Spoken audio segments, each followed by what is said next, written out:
Hey! Welcome to the pregame show, guys. Bear with me, I am actually writing out the topics in the ticker for tonight's show. Give me a second here. Also, Greg's with us today. Hi.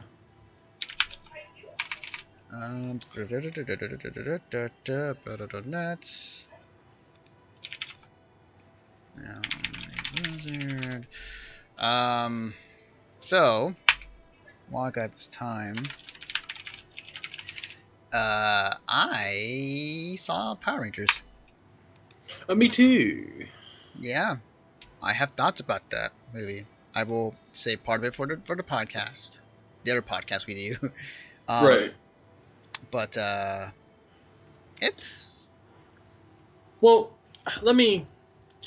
your 6-second review had me very curious because I didn't agree with your sentiment. Primarily your one about not enough character development. When I thought that there was either too much character development or like just pushing too much character development. Now, why did you think there was too much or not enough character development?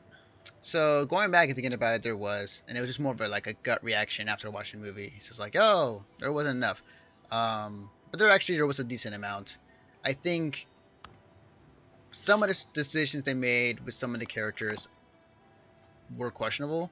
I mean, every time, hey, I'm the crazy guy, like 5 times in a row in the movie.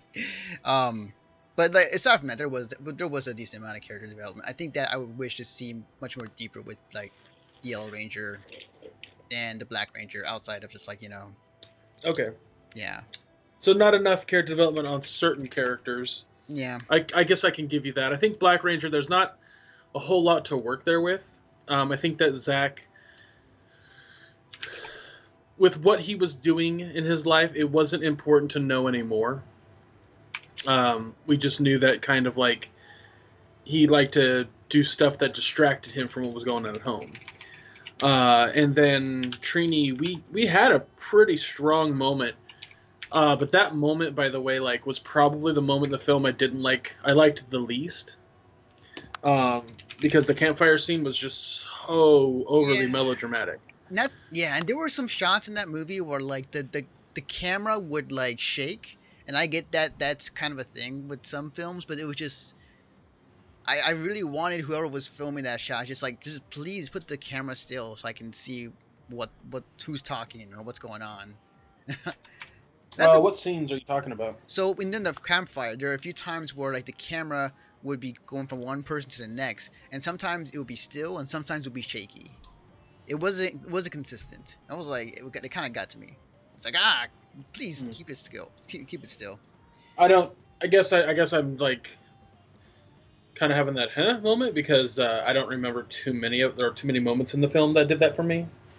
In the action bits when they're like fighting the putties in the pit, 100%. But for scenes like the campfire, I don't remember it getting shaky. I think for me it just stood out more because I also do video work, and it's like for me it's like it's like I see that, it's like it looked like what the campfire scene and other scenes like it looked like to me was they were trying to make it look more home movie-esque. Yeah.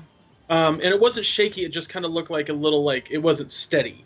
Yeah. Exactly. But again, that didn't bother me because I feel like the way that the camera was moving was intended to make it feel more grounded and less static, like when they're talking to Zordon or something like that. One thing for me about the film that I thought was very interesting, there were a couple moments, very few though, just like I think 2, maybe 3, where the CGI did not hold up. You could tell this movie was very budgety. Like, there were absolutely. There were definitely some scenes where it's like, oh, they didn't have enough money for this scene. That makes perfect sense. It's not bad. It's just definitely like, was there a reason that the ropes needed to glow green? We understood she had control of them. Yeah, I mean, did it make any sense to why Well, I shouldn't say anything. I wanted to get into one part, but it's like I might be getting a bit too deep into it. There were definitely. Are we doing Power Rangers for the movie podcast? Yeah, we are. Okay. Yeah. I was gonna ask you, we're gonna do it on same time like last week on Tuesday, 8 p.m. We can do it Tuesday at 8 p.m. Cool. Yeah, I'll bring in Derek. I was like, I don't know who else we get. Yeah. Derek is he's a huge Super Sentai like Power Rangers fan, so he knows more about. Am I gonna have to tell him to relax and that it's an adaptation and not to do that whole like? Because I absolutely despise that. Like that is the worst thing to me. You can compare. You can say like, oh, fun fact, yada yada yada is then yada yada yada, but like. When somebody says the movie sucked because of the comparison, that drives me nuts.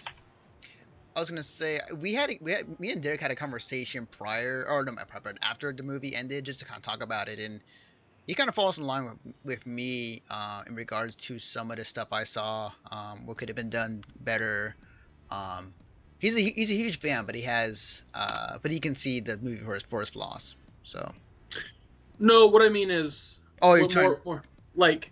Last week, and not to kind of call anybody out, because I'm not trying to do that, but one of the people in our podcast last week, or last Tuesday when we were doing Logan, we were discussing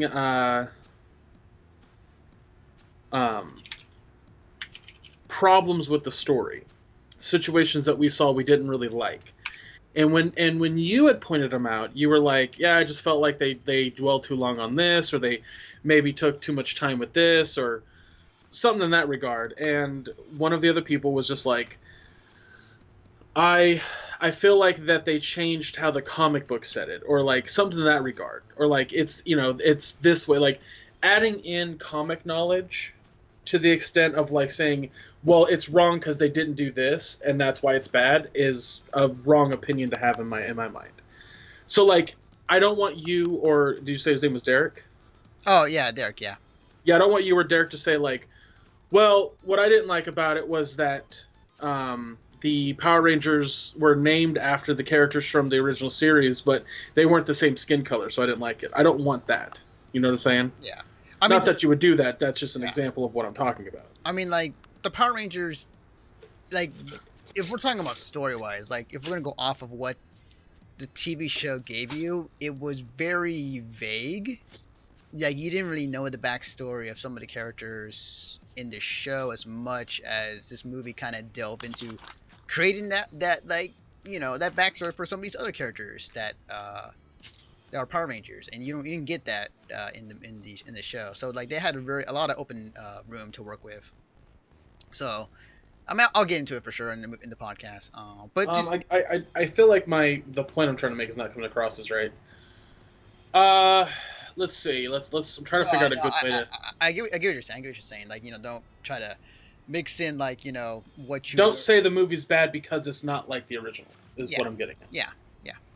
Or that a scene, well, everything was great except for the Black Ranger Zord because it wasn't a woolly mammoth. It's like, that's not the point. Who cares? Like, I don't want that argument. I don't want that conversation. Because to me, and we've talked about this before, like, an adaptation does not in any way, shape, or form have to be like the original. Right.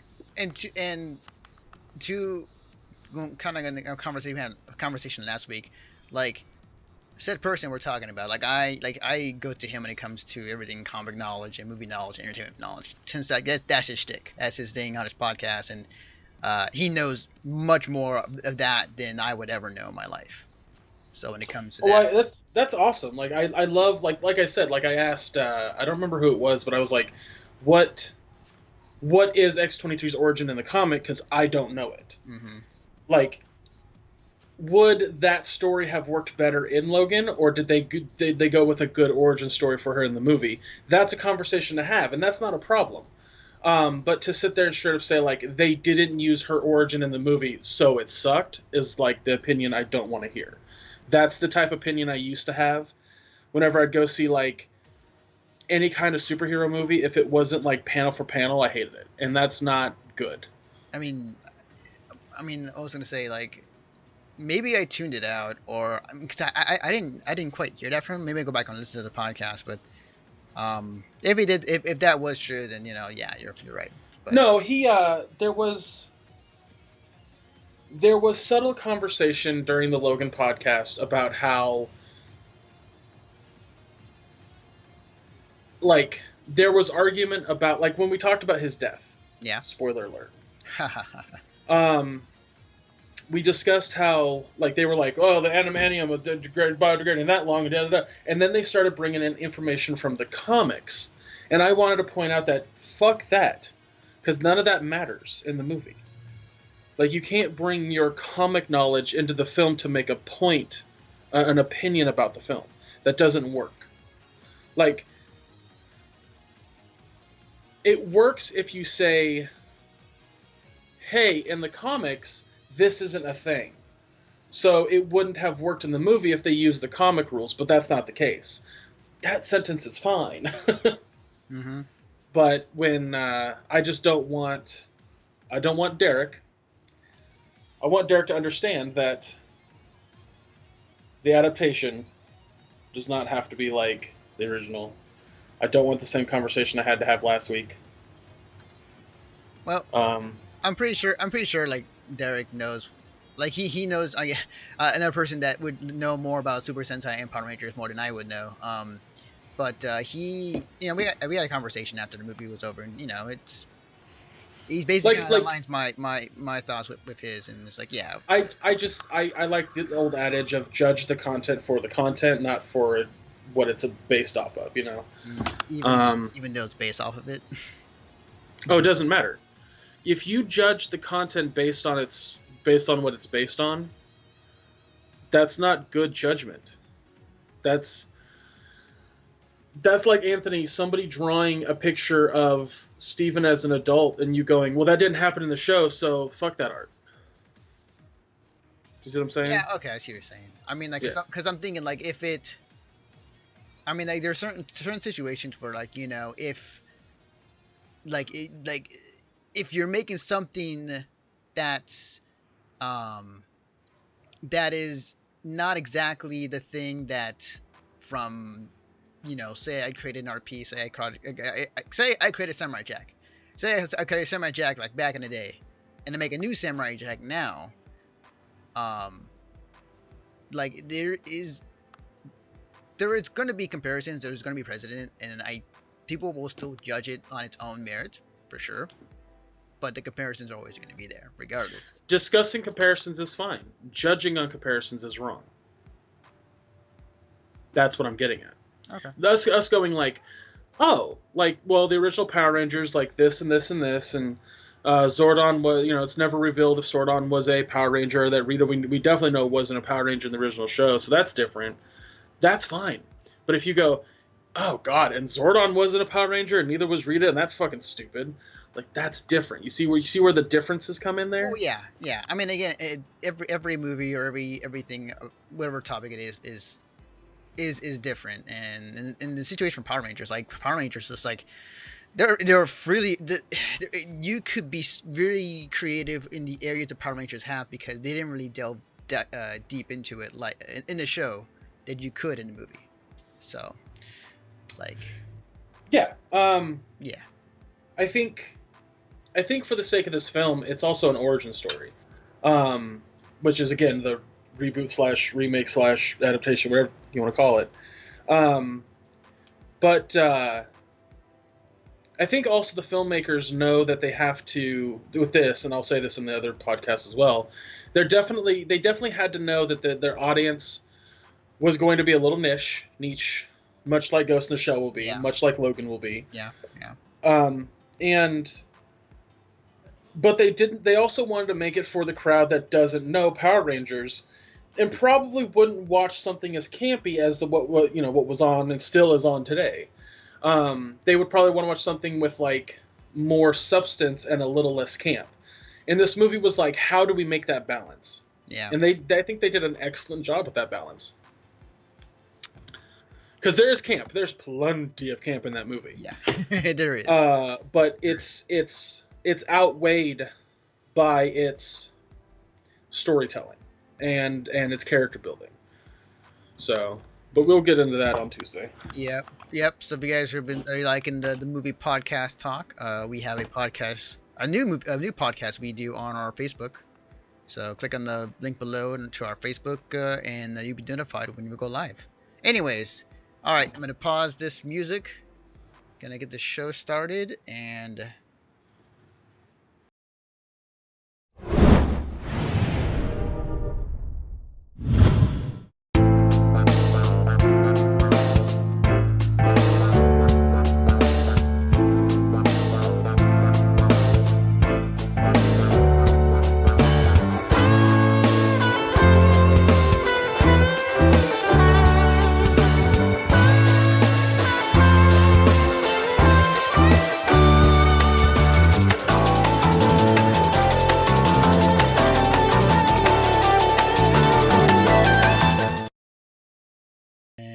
There we go. Hello, everybody. Welcome to Mission Start Podcast, episode 153. We made 153 episodes of this show. I just realized that. Jeez, man. I know. When did I come on? Like episode what, 10? I don't remember. I don't recall. It's been so long. I want to say maybe it was episode 10. Maybe later on in that or earlier. The funny thing about the show is like it was on and off for quite a while because like it was originally me and like two of my friends, and it was like every month, once a month. Like I remember you had me on as a guest quite often when I was with the other group, and it was like every couple of months you'd have me on. And when I became a full-time person for full-time-ish for Mission Start, like I became a regular on the podcast, and then it just became you and me. And we've been doing this for 2.5 years now. That's kind of crazy to think about. We've been doing this podcast like to get the two of us for a majority of it. It's kind of crazy to think about. Yeah. I gotta go back and see when our anniversary is. I actually have not really looked into that. But anyways, enough talking about the past and me being old. Welcome to our podcast. We talk about games on this show. We talk about the biggest news in the game industry in the past week. We've also been added in a new thing, kind of classic Mission Start podcast, in the sense that we now have a topic we discuss on the second half of the show. But the first half is all news, other stuff. And let's get right into it. So, speaking of the past, I swear, before you continue, I swear I thought you were going to pull a Keemstar and be like, let's get right into the... I was like, no, you stop it. No, I'm not that quick-witted to do that. Speaking Thank God, on that note. Speaking of the past, as we're talking about the past, Battle.net is no longer Battle.net. Now is officially Blizzard. Blizzard did announce, I was going to say like a week or two ago, that they're changing their app their app, like their new multiplayer platform, basically to just to Blizzard. Sorry, instead of Battle.net. Which is the end of that name, but for a lot of us who played the game, or previous games like StarCraft 1 or World of Warcraft 3, like we always went on Battle.net to go log in and play StarCraft, and yeah, it's kind of it's not really much of a big deal, but in a sense it is for some people for the sake of just the name recognition, no longer going to be there. Now it's going to be changed to another name. Still the same thing, but just now it's a different name. But it just kind of, that name does hold some resemblance to people who have played multiplayer games on Blizzard's servers for StarCraft and other older games for quite a while. And some do, actually, to this day. So it's kind of crazy to see the fact that changing the tide to a new Blizzard, per se. So yeah, that's happening, and I believe that is happening now, actually. So yeah, I believe it's changed this week. I don't know if it's today or a couple days ago or whatever, but it's actually a really smart idea because from what I understand, and again it could be wrong, Blizzard gained a ton of new people through Overwatch.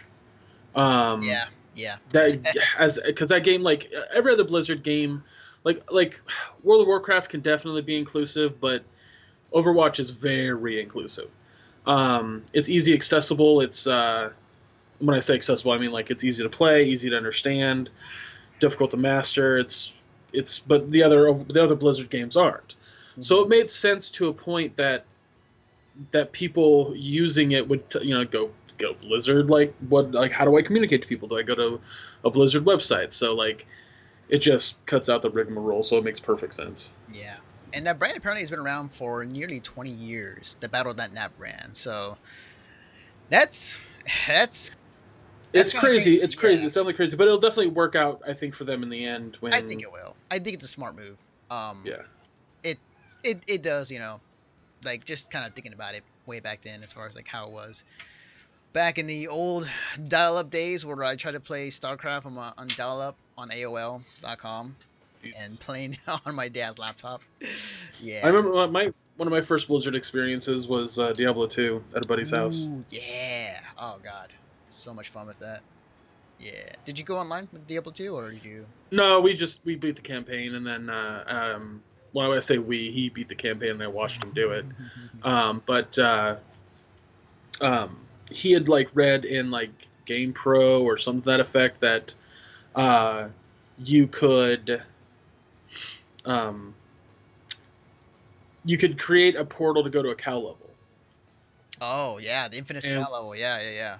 For like 2 straight weeks, that's all we did. We tried to beat the cow level, learning very shortly you can't. So yeah, yeah, for sure. It will be missed, but like all things must change. So, going on to our next story. This is a game that you specifically love a lot, I should say. Okay. And this is a game that I gave it a chance, and I kind of fell off it because of certain things. But this is from VG247, written by, give me a second here as I find the editor. Sharif Said. I'm going to just continue butchering names when I keep doing this podcast. Title, Leaked Destiny 2 poster reveals September release date, pre-launch beta. Leaked Destiny 2 posters and artwork have popped up online, revealing a September 8 release date. The poster, said to have leaked from GameStop Italy, was posted on NeoGAF. It mentions that its release date at the top, as well as the confirmed beta, will take place in June. The full sentence is cut off, but it probably refers to the beta as a pre-order bonus. Either that or pre-ordering gets you the early access to the beta first on PS4. And I'll put the link in the chat for anyone to read the whole article. So, not surprised the fact there's going to be a Destiny 2 going to be happening. And more than likely, it was probably going to supposed to be revealed at E3, but with information and leaks nowadays, it's kind of hard to do that. But here's what I'll say. Yeah. Here's what I'll say. So for those who don't know, I played Destiny for like a week and a half straight. Got to level 20. I stopped playing. Hearing about Destiny 2, you know what? I'm actually gonna give the game a chance. Like I had the times I had fun with the game, it was fun. The shooting was great. There were definitely some combat situations where it made it a lot of fun between an AI or between me and another person. But I'm actually down to play Destiny 2. I'm willing to try this out. So I have a tentative relationship with that game because,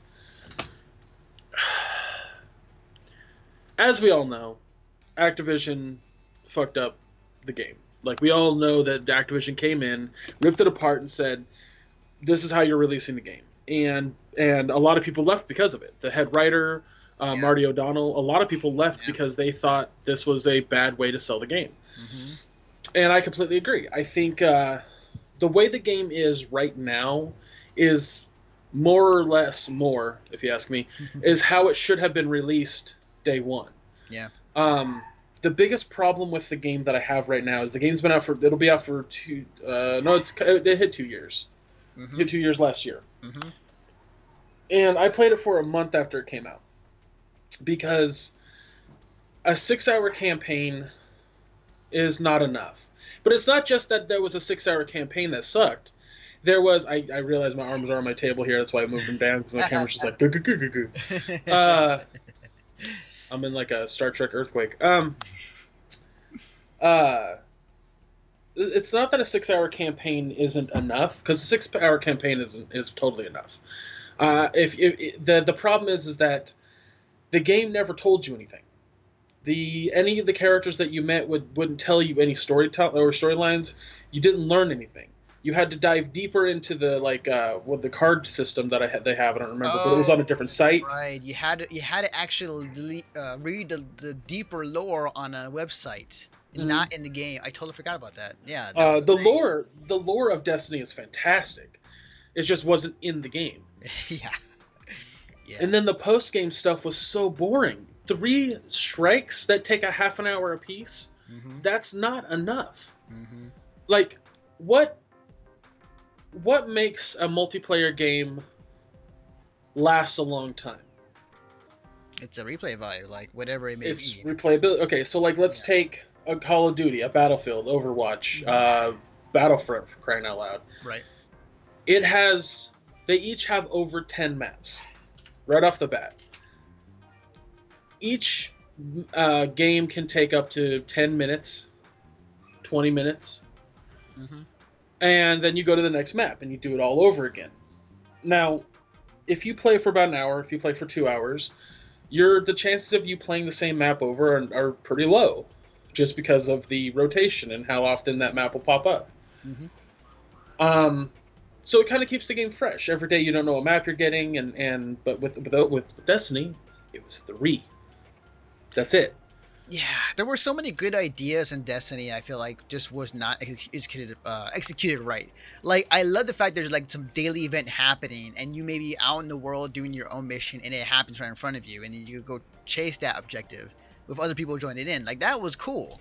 The problem with the daily events, though, is that they would pop up as like regular missions. Yeah. And you wouldn't have there's nothing worse than in an RPG when you have a mission and there's no way of knowing exactly how to do it. Yeah.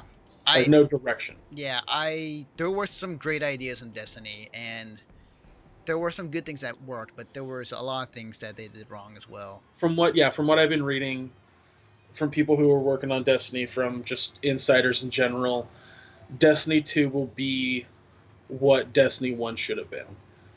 So I'm actually looking forward to Destiny 2 a lot. Same here. If they can pull off what they initially wanted to in Destiny, I would be really excited.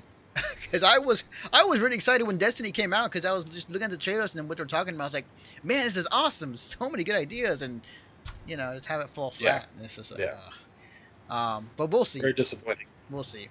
I may pre-order. I don't know. I'm gonna hold on.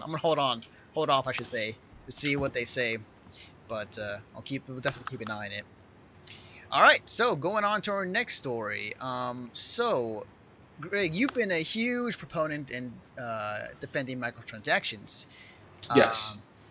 So it also depends on the situation. Like, I won't tell you that a microtransaction is worth it if I don't think it is. But So I've actually caught some wind about this story for the past week, and this was reported by PCGamer.com by Stephen Messner. For Honor players did the math on its macrotransactions and aren't happy about it.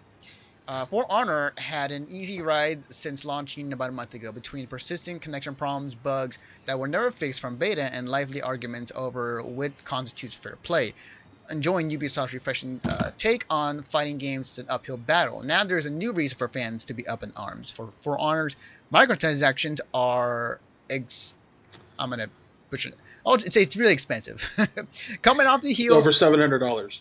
Yes. Coming up the heels of new emotes costing 7,000 steel in in-game currency.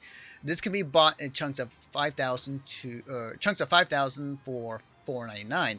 Players have done the math on how long it would take to grind out every unlockable and aren't happy with the results. And then it crunches numbers as far as like what exactly that would entail, and I'll just give you the brief here. Here's the gist. Each hero in For Honor takes 5,000 steel to unlock all the customizations included in the base game. Since there is currently 12 heroes available, that means to unlock everything in For Honor, you need 1,098,000 steel That is approximately 7.32 of the $100 steel packs. So Ubisoft has valued their in-game unlocks within the base game at a $732 overcharge of the original $60 to $100 spent on the game. And I'll post this link. It goes into some deep details about this, but what do you think about this one? Like it's these are a perfect example of, pardon the French, bullshit microtransactions. I think that when I defend microtransactions, I defend the idea that they do not affect the game. And there are objects in this game that could have been that. However, that's not the case. There are weapons and armor that you can get in this game that make you stronger. Period. Mm-hmm. And those are not unlockable unless you spend just a ridiculously large amount of time, or you pay over $700 for it. Yeah. That is bullshit. And then the worst part about it is I don't remember who defended it from the company itself, but I heard about this. Yeah. Yeah, he defended it by saying, well, if you play League of Legends, you don't unlock everything, yada yada yada. Or he was talking about other games, and he was just saying, like, in this game you don't unlock everything. Someone's like, why would you build your economy, your within-game economy, to fit those types of games? And he used like free-to-play games as an example. If a free-to-play game has $700 worth of unlockable items, and you have to either spend $700 or 7 years, that makes more sense because it's a free-to-play game. Mm-hmm. But this doesn't make sense. This is a full-price game. This is a full-price game. $60 game. This is an example of bullshit microtransactions. Now, like I said, if the microtransactions were just like colors, or like yes, or if the armor didn't matter, if the weapons didn't matter, they were just cool, mm-hmm. It wouldn't be a problem. But they do matter. Yeah, if you played the game, they matter. Yeah, this is where microtransactions can be. This is what some gamers feared about for the longest time when they were first introduced, as far as like having these price walls for content that's literally in the game. And this is something that we can point to is like, this is exactly how you do it wrong. Like, this is not the way you do it. You're literally cutting off ways for a player to progress in a game by putting it on a price wall. I've talked about numerous times about how we pay less for games now than we ever have because Congress passed a law a long time ago saying that our digital media, video games is basically what I'm talking about, they cannot go above a certain paywall. And that paywall is 60. 100%. That's like when a company goes, well, we're going to put out a $70 version, they have to say, like, because it has DLC or it has extra content. And that's how they get away with that. Otherwise, they can't. They cannot get above that $60 paywall. But games cost way more to make than that. And there has to be a way for those companies to make money back. There has to be. Rooster Teeth on The Know, their channel The Know, put out like an 11-minute video about this. And it says exactly everything that I've been saying for like a year and a half to 2 years. So as gamers, as people who want to play games, you have two options.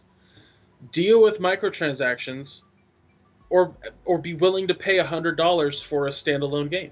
Yeah. And also on top of that, like, I was going to say, I think gamers now, they're tolerant of microtransactions now than they were back then. Well, I mean, there's still people who still gripe and moan about it, but like, for the most part, like me and like a bunch of others are more like, we know that microtransactions will be in some games and it's there, as long as it does not affect the content of the game. It's like, if it's purely cosmetic or is purely just does not affect the game as well. Like take Mass Effect Andromeda for example. There's microtransactions, and it's totally for items that could make you stronger. Higher based weapons, stronger armor, higher class characters.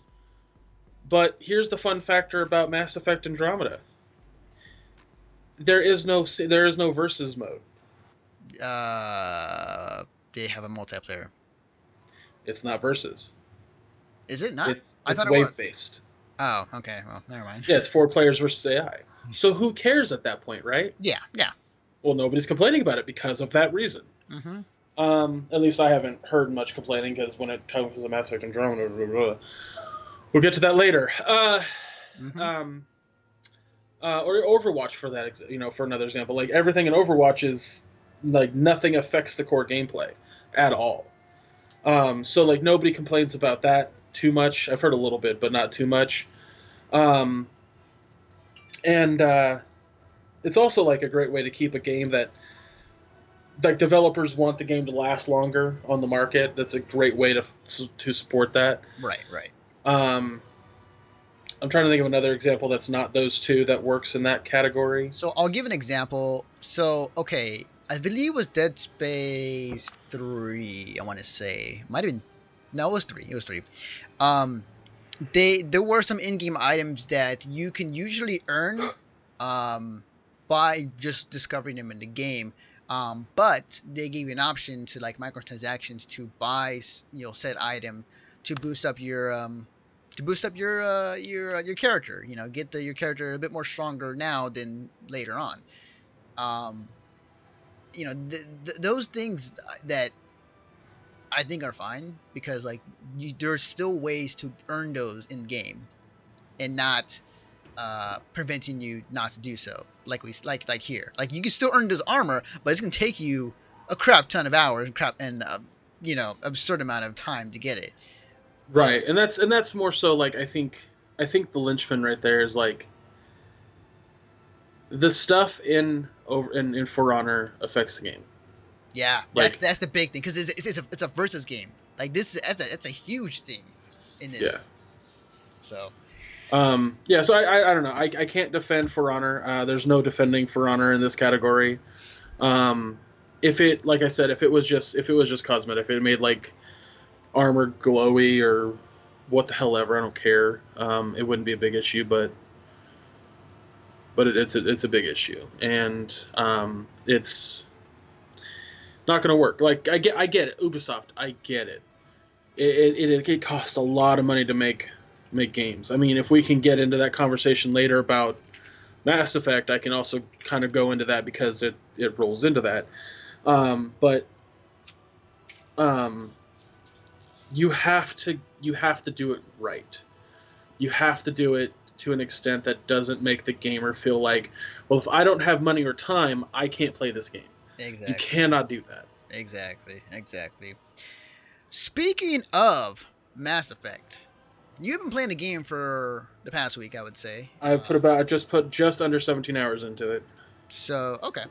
So, we want to check in with you regarding your play with Mass Effect. Like, what do you think of the game so far? Like, what do you think so far? So, a lot of people have been critiquing the beginning of it as starting slow, and I think that those people either A, don't remember what it's like to play a Mass Effect game, or just weren't expecting like 75% dialogue, 25% action, or even less on that action percentage. Because when I started playing the game, I played it for 5 hours when I put it in, and I shot things for about a solid hour of that 5. So,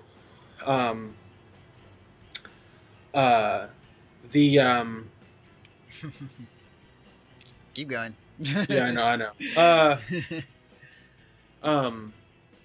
And the game, like, the storyline's really good. I really enjoy what they're doing with the plot. I think it's very fun. But there have been a few like graphical hiccups here and there. Like, sometimes when I'm driving the Nomad across like a huge area, it'll like the whole game will like load in the next place that I'm about to go to, and so the whole game like hiccups real hard. Other than that, it's not too much. It did have like a weird, like I was talking to 2 characters, and one of the characters like model got stuck in T-pose. Well, but here's the weird part: like his character got stuck in T-pose, but a copy of him was still in cutscene. So it was like he was standing inside his own T-pose character. And that's a graphical glitch that I've seen happen to a lot of people. Yeah. There's actually a reason why the game has like pseudo bad animation and graphical glitches like that. Which I can get into if you want me to. Let's see. Well, you can for a little bit, yeah. Okay, briefly. I'll try to make it as brief as I can. So one of the, an ex BioWare animator came forth and talked about this. He's also worked on with Naughty Dog on the 4th Uncharted game, and he explains that the way that a game like Mass Effect has to work, and Bethesda too for that matter, you have to make base animations that run in correlation with the other development team. So a game like Uncharted or any other linear-based game, you're able to take time with the cutscenes. You're able to take your like extended periods of time because they aren't based on decisions. They aren't based on numerous trees that the character can talk. When a game like Mass Effect or a BioWare game, a Bethesda game, you have just tons and tons of dialogue. You can't make everything fit into this nice house without sacrificing something.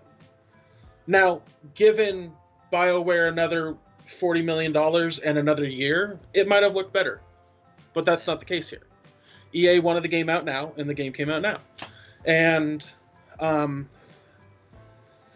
is it totally distracting? No, it's not. It's if you're that distracted by puppets talking, then I don't know what else to tell you. There are it's noticeable. I notice it, and I'm a fan. I'm a defender of Mass Effect. But it's nothing. It's nothing that bad. It's nothing to the extent of like, well, I'm gonna knock this game down like 80 points because of bad animation on human faces. What I will say about it is that the thing because like Mass Effect has always been having at least when it comes to the original series, like it was a great story, and like depending on how you play, but like for me, like I often talk to my crewmates, I often talk to a lot of people because the conversations are always fun to have this conversation and talk and just learn about the story and the character. When that's kind of your main thing in Mass Effect, and like you see those animations kind of be weird or the way they animate just not correctly, it kind of takes you out a little bit. Sure, but I think also on that note, like, I mean, this is a whole nother conversation too. Yeah. But what exactly is immersion? Because I've never been in a situation in my life where I'm holding a controller and I get so lost in the game that I lose time. Like, for me to get to that point, it has to be something that I'm really, really into, and I've never been into something that much to where that's a problem. Like today, for example, I played it for 2 hours. I meant to play it for an hour. The reason I went an extra hour is because I really wanted to finish up a mission. I didn't want to come back to it. And that took me an extra hour to finish. But I just think that, like, the story is so much fun. The idea of the stories, the theming in the story, too, is a lot of fun. Something that Mass Effect 1 never hit on. Or the original trilogy never hit on. But, like, even when it comes to story, I'm seeing a lot of criticism that doesn't make any sense to me. For example, something that drives me nuts about people playing Mass Effect as a whole, or just stories in general, Ross from Game Grumps, he tweeted out this problem that he had about, in the original Mass Effect games, you would use mass relays to get across the galaxy, the Milky Way galaxy. Yeah. In this game, you're in the Andromeda Galaxy, and yet they're able to travel from system to system without any problem, and with no mass relays. Mm-hmm. He had to be pointed out to him that we're not in the whole galaxy. We're in a cluster. And within a cluster, we can travel from solar system to solar system, without mass relays. To travel to another cluster on the other side of the Andromeda Galaxy, we need a mass relay, but that's not what we're doing here. That's not what this game is. And when he was like, oh, I guess we're in just a cluster, the game made it very confusing. And I wanted to scream in his face, the game tells you this right in the beginning. Had you been paying attention and not going on Twitter saying, man, the beginning of this game is slow, you would have picked that up. But instead, you didn't. That, right there, is my biggest problem with the people who play Mass Effect and are judging it unfairly. My biggest problem with people in Mass Effect 3, just not paying attention to the dialogue given, not paying attention to the story, and then judging it on their not paying attention. So, I was gonna say, like, so aside from the problems it has and people playing the game, you are still having a lot of fun with the game, right? I'm having a blast. I like. I'll spend just like today. I spent almost 2 hours just on the main hub, which is essentially kind of like the Citadel in the original trilogy. Mm-hmm. The combat is neat. It plays a little bit more like Uncharted, where you lock into cover automatically, right. And just by pressing back, you get out of cover. There are really, really fun story elements that, like yesterday, I hit like a huge like piece of it. Mm-hmm. Essentially, the equivalent to this in like Mass Effect 1 would have been the choice between saving Ashley or Kaidan. Oh, nice. And I had to take like a solid like 2 to 3 minutes to think about what I wanted to do. Yeah. I remember that moment for me too, like when I played Mass Effect 1, like that moment between Ashley and Kaidan. Like I think what I did, I put the controller down, I went outside, just like thought about it for like a good couple minutes before I made my decision. Yeah, it's totally awesome. Yeah, it was definitely like, and for like other parts of the game after that, I've been having to deal with the repercussions. Yeah. But my mind reels, and this is the point that I get about like what was the word I used? Immersed into the game. Mm-hmm. While I'm playing it and I'm trying to figure out where to go next and doing side missions, I'm going, I wonder what conversations would have been like had I chosen the other option. Like, I start to think about that as I'm playing it, like thinking about the other branches, and I'm romancing one character. What if I started flirting with somebody else? Like, would that character notice? I'm thinking about those things. I'm not thinking about, man, it's tough being a Pathfinder. Like, I don't do that. I don't know who does. It's such a weird concept to me to sit there and be like, well, I'm going to choose options that I would choose. Like, you're not playing a tabletop RPG where that, and even if you are, you're playing a character. You're not playing yourself. That's such a weird concept to me that people don't quite get. Like, if you're playing a character, you should be choosing what that character's doing, not what you would do, right? Well, I don't know. That's just my concept on it. It's to each your own. Like I when I played Mass Effect 1, 2, and 3, like I just played myself. Like I like the fact that I want to put myself in the game, so I actually modeled myself in the game as close as I can, and like I would like choose stuff like what would I do in this situation, and I'll just kind of go off of there. But to each your own when it comes to that. But it sounds like you're still having fun with the game. Like I haven't bought the game yet. Yeah, it's a blast. I will definitely get it when I can. I just got paid too, so. Oh, and to keep, I hit a moment of a little bit of overwhelmingness.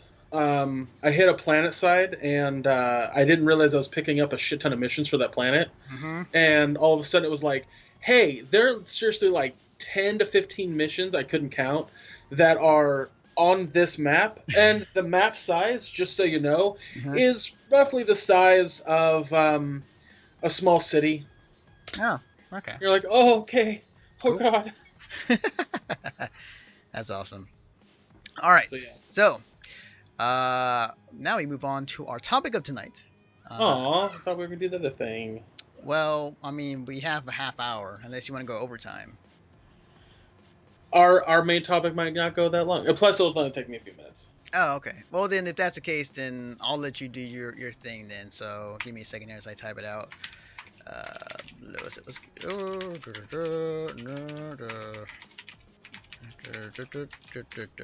okay, ladies and gentlemen, we have a new segment in the show.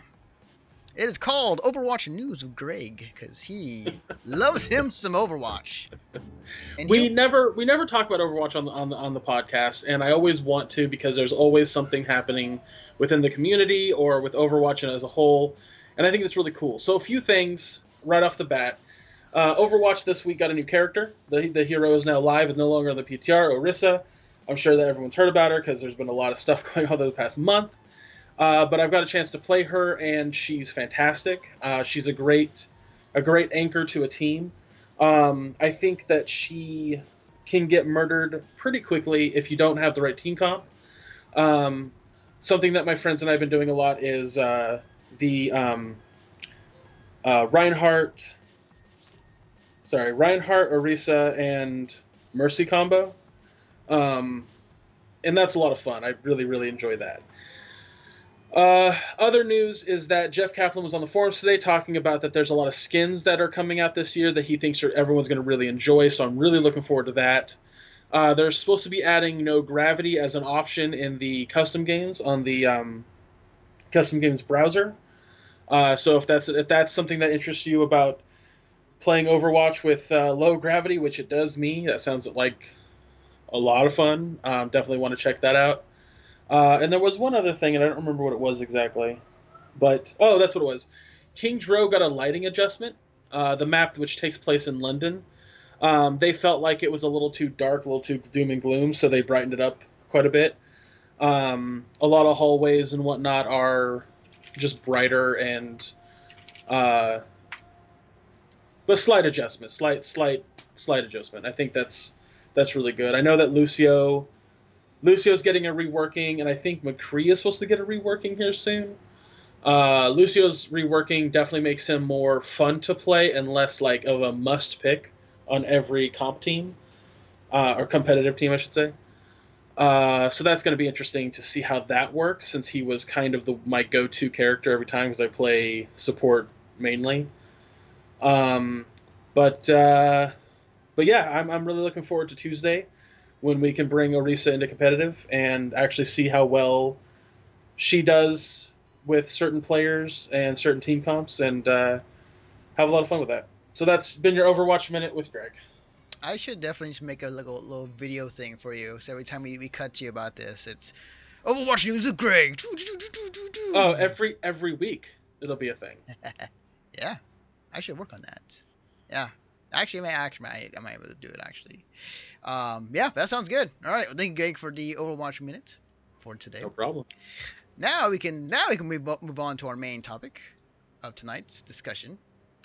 And this topic was kind of brought on because we had this discussion over Twitter, which is I just hit my own microphone. Good job. Glad nobody saw that. So we had this conversation on Twitter the other day, which was, kind of a bad place to have conversations sometimes. But one of the things that was tweeted out, or that was potentially leaked, was that there's going to be a new Call of Duty game, not a surprise, by Sledgehammer Games for 2017, or just going to be revealed at E3. And that game was a poster of like a classic World War II battle scene, literally in the title, Call of Duty WW2. Whether this may be the case or not, we don't know exactly, but it's pointing towards possibly yes, it's happening. And Greg, you brought up the idea or the point that, do we really need to go back and punch Nazis again again for the 100th time? I think for me, there's the fact that, like, I'm just tired of World War II games. Right. We had so many of them back in like the PS2 and the early Xbox days that I'm tired of it.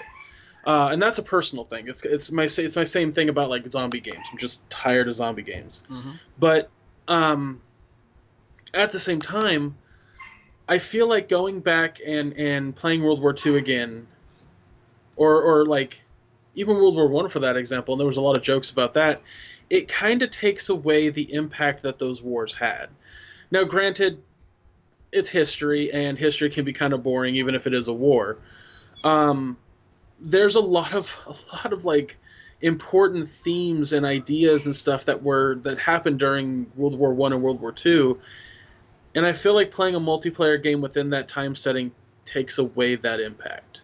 Well, it does. It does. You become a super soldier. You become Superman for that matter, because you're a one-man army most of the time.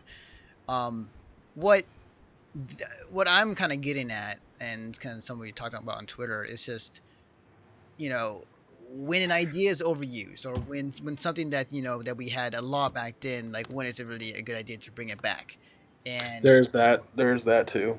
And the thing for me is that, I said to this podcast, like, I'm pretty excited for if a World War II shooter is back with Call of Duty, because we had a classic World War II shooter in a long time. We had a World War I shooter with Battlefield, and that proved to be very popular and very successful in sales and people playing it, especially the way it was told too, through the stories, which are freaking awesome.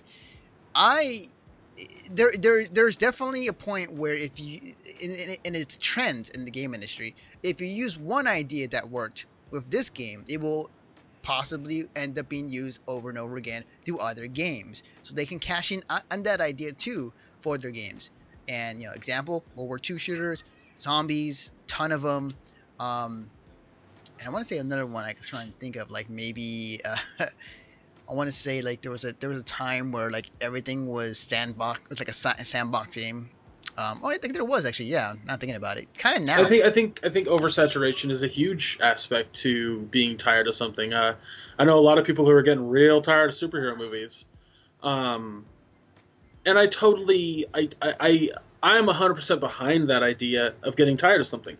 If you are the type of audience that does not care about it because there's too much of it, then absolutely, like, you're not going to be interested in it. Yeah. Do I think that that's an inherent problem? It can be. I think for this situation, the market seemed to understand that World War II was kind of overplayed and overdone, and moved away from it. But now there seems to be a resurgence of people that are like, oh, I'd love to go back. Yeah. And I think that in a weird way, World War II video games hit a nostalgia nerve. Which is weird to say. It absolutely is. Yeah. That's kind of why I'm saying it out loud right now in this weird, like, slow, marauding context, because it's like going, I got over cancer when I was a kid. But the nostalgia being in a hospital. It's that weird concept, right? Like, oh man. It's not the exact same, and the analogy's not great. But I get what you're saying, though. Here's the thing, though. It's like, if you played games in the game industry, or to kind of have a know-how of how the game industry works, it goes by trends. And when you have one trend that goes on forever and then goes away for a while, and you do another trend that is happening right now, that old trend that you didn't like back then, if you bring that trend back, people are going to be actually more excited about it, because it's a new thing. Like, right now, the trend I see is that there's a lot of sci-fi, a lot of space games as of late, in the past year and a half. But it has been broken up other games as well, indie games and whatnot. But to me, it feels like there's a little bit of a bit more of the sci-fi genre. I think for me, like, you're making a good point. Like, I think the problem isn't that the genre itself, if you want to call it a genre. Yeah, because you can use genre, sure. No, because genre is shooter. Like, World War II isn't a genre. Setting? Yeah, setting. An idea? Whatever. Yeah. I think when an idea is overused is when you start to see less and less originality from that idea. Yeah, that's true. So if we could see a World War II game that took a spin and added, I don't know, sci-fi elements, that'd be neat. I'd play that. It wouldn't even feel like a World War II game at that point. I feel like that happened before, but it kind of has. It absolutely has. But my point is it hasn't happened to the point of oversaturation. Right. Yeah. Like, yes, sci-fi games, absolutely. And I think that, like, for me, what makes Mass Effect stand out from other sci-fi games is the fact that it is less about space exploration and more about, like, that personal interaction with characters. You know, like, that's what really is cool about it to me. But I mean, other games have that. Right. And there's nothing wrong with, like, multiple things of the same thing coming out. Yeah. Like zombies, for example. I feel like zombies became an oversaturation because two things. There was a bunch of games that were just adding it to their game. Yeah. Just making it a part of the game. I was Yeah. like, that's weird. Yeah. But also, like, we were just seeing a lot of it at one time and nothing super original. Yeah. I think Left 4 Dead was, like, the most original zombie thing that we had seen. And It was Left 4 Dead, and it was also the zombie mode in Call of Duty, which that I want zombie mode in Call of Duty is what really sparked it. I feel like. Yeah. Because then every game was just adding it. Like, I remember when Red Dead Revolver had it, or I'm sorry, Red Dead Redemption had it. Yeah, I remember that. That was a DLC, and actually that was actually pretty It good. was good. Yeah. It was good, but it was still weird, man. Like, it was still, like, kind of like, why is this here? But I get why people were adding it to their games. Like, if something's popular enough, you kind of want to push it in. You want to add to it. I think Left 4 Dead, or not Left 4 Dead, but Last of Us was definitely a zombie game that didn't, like, it turned the zombie genre on its head. Mm-hmm. I don't know, man. Like, I think for me, World War II is definitely overused. To go back to the topic, to go back to the subject, I think World War II is definitely overused for me because the first 4 Call of Duties were World War II. Yeah. The first 3 Medal of Honor games were World War II. Yeah. They even went back to World War II in for Call of Duty called World at War. Mm-hmm. I know I'm forgetting some World War II games. There's definitely a lot. Like, I remember playing Big Red 1 for the original Xbox. That was yep. That was a World War II shooter.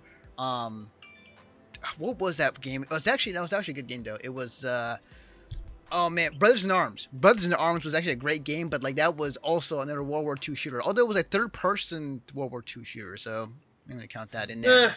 It still counts as a World War II shooter. Yeah. Also, I got a little cold. Yeah, I noticed that.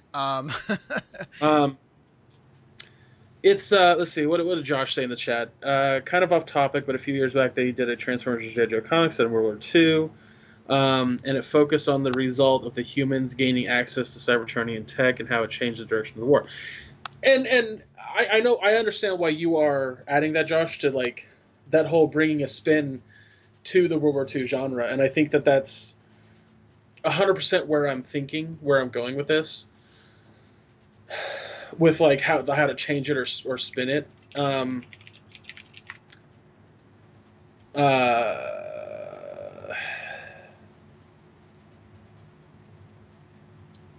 So a squad tactics game. Okay. Yeah. I just like my friends and I who play video games all the time, like multiplayer games, I should say, we get really, really bored with just standard shooters. Like, to us, Halo 5 was one of the worst multiplayer games we had ever played. Is it a bad multiplayer? No. Is it a boring multiplayer? God, yes. Now, why is it a bad multiplayer? Because we've done it. We've been there. I've talked to you about wanting Quake again. Like, Quake's coming back, and you're super excited for it. Oh, yeah. I'm not. And I'm not excited for it because I've played it. I've been there. Why are we rehashing? Why? It's new. There's new but stuff. But it's not there's new. It's not new, Anthony. Yes, there is. There's new characters. The characters have not been in Quake. Who cares if it's new characters? If the gameplay hasn't changed, then it's not new. I mean, you can argue that a lot for a lot of other games that have not changed yet are pretty popular. Just like, I mean, I'm not saying wanting to go back and relive something is a bad thing. I'm not saying that because, dear God, I want to play the remake or the remaster of Bulletstorm. But I'm also saying that I recognize that Bulletstorm is not original, and that Bulletstorm is just hitting my nostalgia nerve. I totally recognize that and understand that. And Bulletstorm will be a rental. It won't even be a buy because I don't want to support that mentality. To me, I put my money towards things that are decently original. Um, and I say decently because, again, yes, I did spend my money on Power Rangers this weekend. So, Yeah. Same here. um, and that's not. I mean, they did make it original esque. Like they did take the assets and just kind of turn them on its head. Hmm. But also, the Power Rangers never went away. Um, I don't know. I guess my point about like the World War II games is they were overused in the past, and thanks to modern warfare, that shifted. The idea of what a war game should or shouldn't be definitely shifted thanks to modern warfare. Yeah. When it comes to like Twitch reaction shooters, CS:GO definitely took that away from Quake. Um, I feel personally they did. When it come to hero shooters, Team Fortress is definitely the scene, but now Overwatch is king. Yep. Um, and I think that like when wanting to rehash the past, that's another thing, Anthony. That's another question I have. What from World War II can they do again? Are they just how many times do I have? How many times do I have to see Batman's parents die before we all get it? Well, I mean, And I use that in here, terms of here, storming well, Normandy. here's the thing. It's like, at this point, yes, you're right. There's nothing left you can actually tell as far as what exactly in World War II, unless there's some other hidden war or skirmish that happened that we don't know about, that, is in history books or somebody has knowledge of. But what I will say is, I think people are not going to get tired of that story, as weird as it sounds. I think that people are going, because if one thing, I don't one positive thing to take away from this is the fact that yes you are, well, kind of, but you are learning some history of what happened during that time, and constantly is reminded of what happened in World War II. And I think that companies will probably retell the same story over and over again, or find some other war that happened or that was during the time of World War II. It's going to happen. It's almost the same thing as like movies. Do we need to see a reboot of certain movies that are out there, like Power Rangers? No, but it's going to happen anyways. Like, I don't think I'm going with a need. I think my argument is just like with Power Rangers, it felt a bit different. With Power, like if we had one or two World War II games, Anthony, mhm. it would make I wouldn't even having this conversation.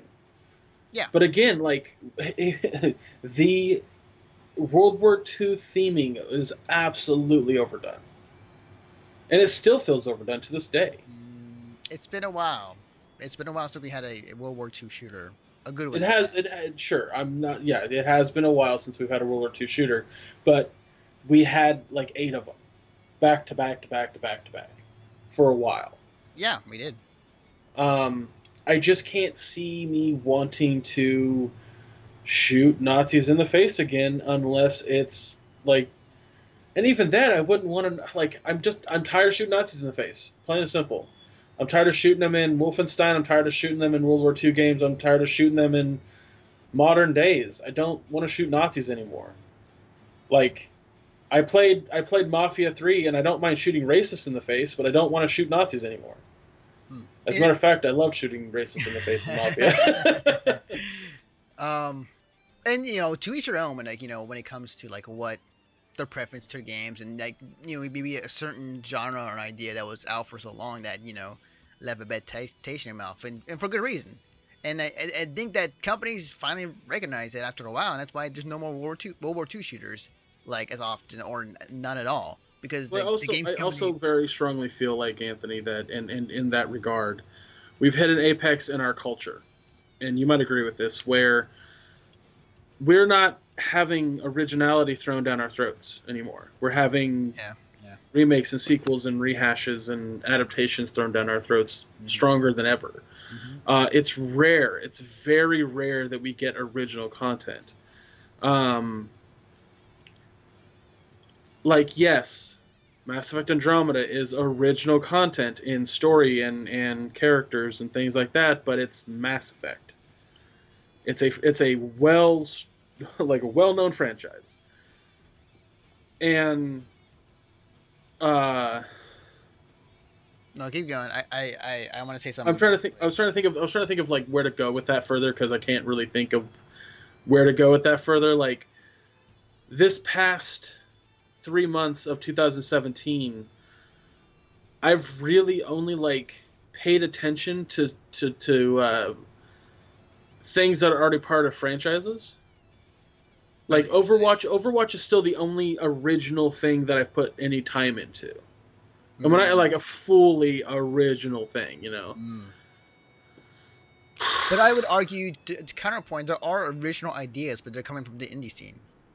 Like, they have a lot of ideas that are. That's my point. Like people always go like, why isn't Hollywood taking any chances? And I was like, well, they're not throwing the money at the things that they don't think can possibly make money. So indie developers are making this original content. Mm-hmm. So.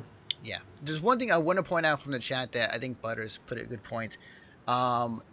He said, if you have to take into account it has been a long enough stretch of time that there is a whole new generation of gamers that were not playing games from that big cluster F of World War II games. To you and me, yes, it's overdone. To others, it's new. We are not the primary demographic anymore.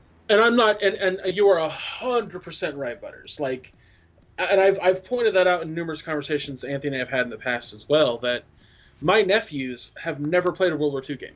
Mm-hmm. Never. And they'll get to with this because their dad plays Call of Duty and they love Call of Duty, so they'll definitely play World War II. Mm-hmm.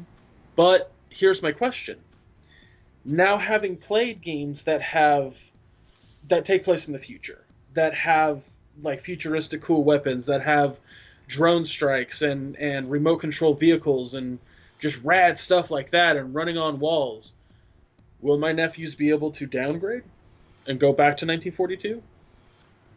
Will the generation that this demographic is for want to do that? I mean, depending on how it's used. I mean, like, we're in the age where VR is much more of a thing. It could be used for educational purposes, but I get your point. I don't think that kids today want to be educated when they want to be entertained by a video game, because let's be honest, did we? I mean, I played some educational games on a computer. I forgot what it was called. Number Munchers, I think it was called. where it was a game how I learned math. Same thing for. But if I handed you Number Munchers or Pokemon, what would you play? Right now. You play Pokemon. When you were a kid. Oh, when I was a kid. Oh. Pokemon. Pokemon. It's Pokemon. Yeah. It's not. Look. I love Number Munchers, man. When I was a kid, I loved that game. I don't care what he says. It was that in Oregon Trail. But I get your point though, for sure. And I'm not talking about individuals as much, Butters, and you're right about that. It depends on the person. Yeah. But I truly feel that as a generation, as a whole group of consumers, I just don't think.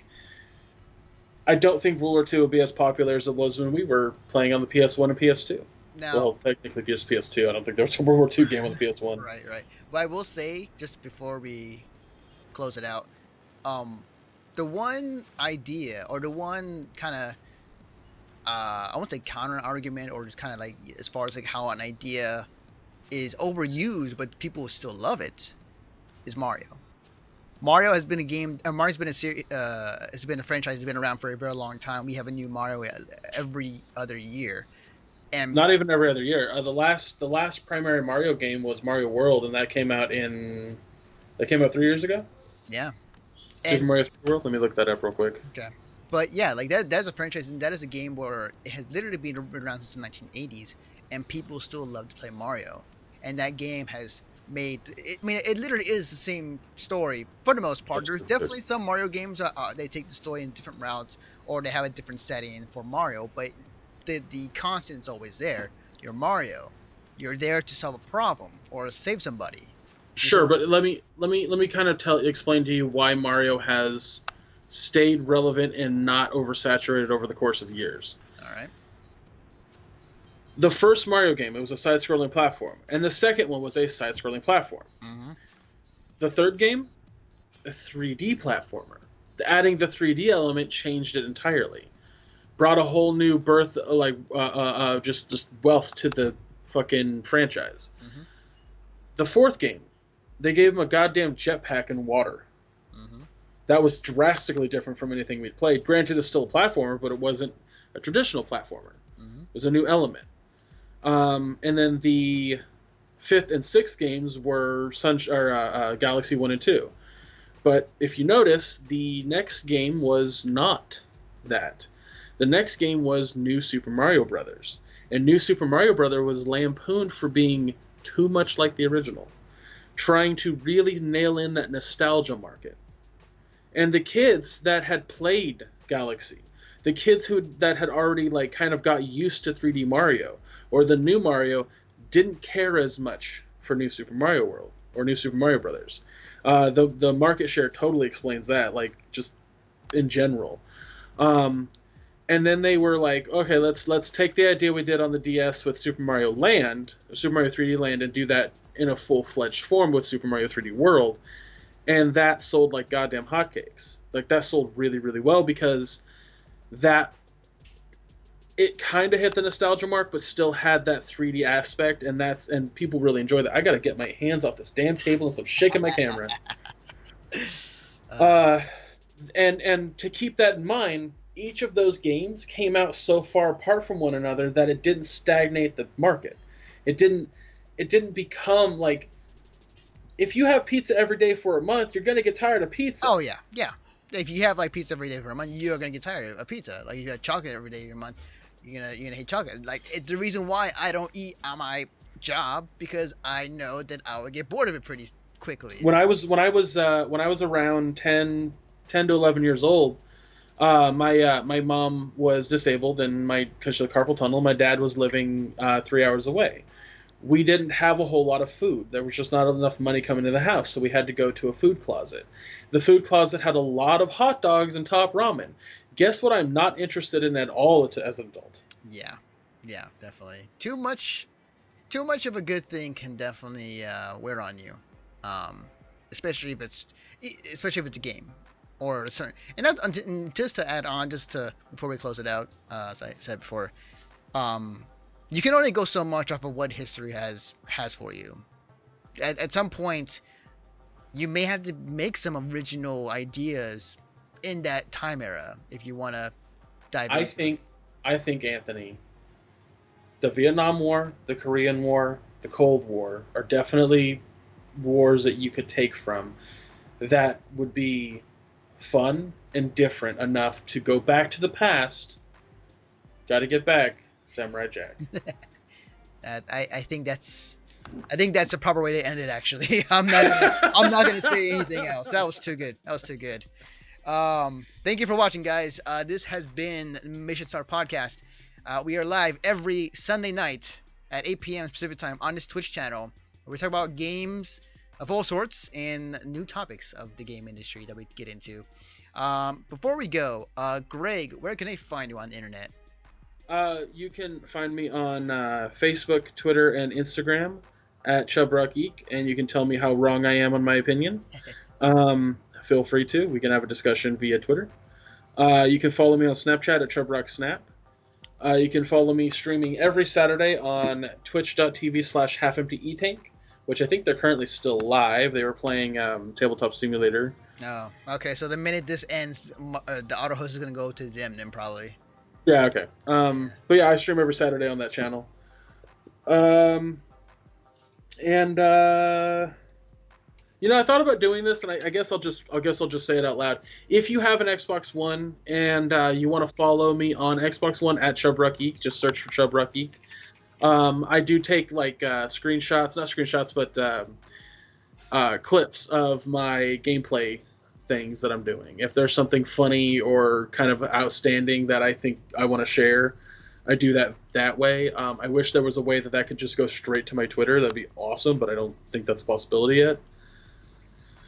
So yeah, if you want to follow me on Xbox and you have that, go right ahead. I think that's about it. I'm working on a review for Master Blaster Zero still. I've been lazy because of Mass Effect. Oh, well, yeah, that's obvious. I mean, But yeah. You can follow me on Twitter at Defect of Naruto. You can follow the work that we do at MissionStartPodcast.com. Give me a second here as I bring up the end slide, which I need to update, actually, honestly. So, if you enjoyed this podcast, if you enjoyed watching tonight's shenanigans on this Twitch channel, we upload this on our website on Tuesdays and on our podcast feeds. Just look up Mission Start Podcast on iTunes and Stitcher. Goes live usually around noon or afternoonish. And you definitely get the audio version of this podcast. We're also on YouTube. The link's below. Want to check it out. But yeah, also we host a podcast. We talk about conventions of all kind, anime, video game, comic books, whatever. We give our thoughts, we give our opinions. We also give advice for people who are going to conventions that may be new to said convention. Check out the Conover, which is on iTunes and Stitcher, as well as also on our website in the podcast section of our website. And last but not least, check out the Rolling 20s. They are a comic book. They are entertainment, movies, video games, kind of everything in one podcast, hosted by Jeremy Wilson on the site. And it's also on iTunes, Stitcher, and in our website in the podcast section of our website. Usually up every Friday. Usually up on Fridays. But I digress. One other note. We are hosting another podcast, movie podcast on Tuesday this week, which will be me, Greg, and Derek. We're talking about Power Rangers, because we all seen it, and we're going to talk about it on Tuesday at 8 p.m. on our Facebook Facebook page. Sorry. You got that there, Porky? And you can, if you want to check it out, the Facebook link is below this video stream as you're watching. Also, one other note before we end the show. We have our own Twitch server. I set one up when it launched the desktop app. And click on the link below. If you click on it, join on it, you get able to watch this and also chat at the same time with other people and other stuff that we can do in that Twitch new app that they are launching. So, yeah. Anyways, that's it. That's gonna do it for us. I need to go eat. So, with that being said, thank you for watching, and we will see you guys all next time.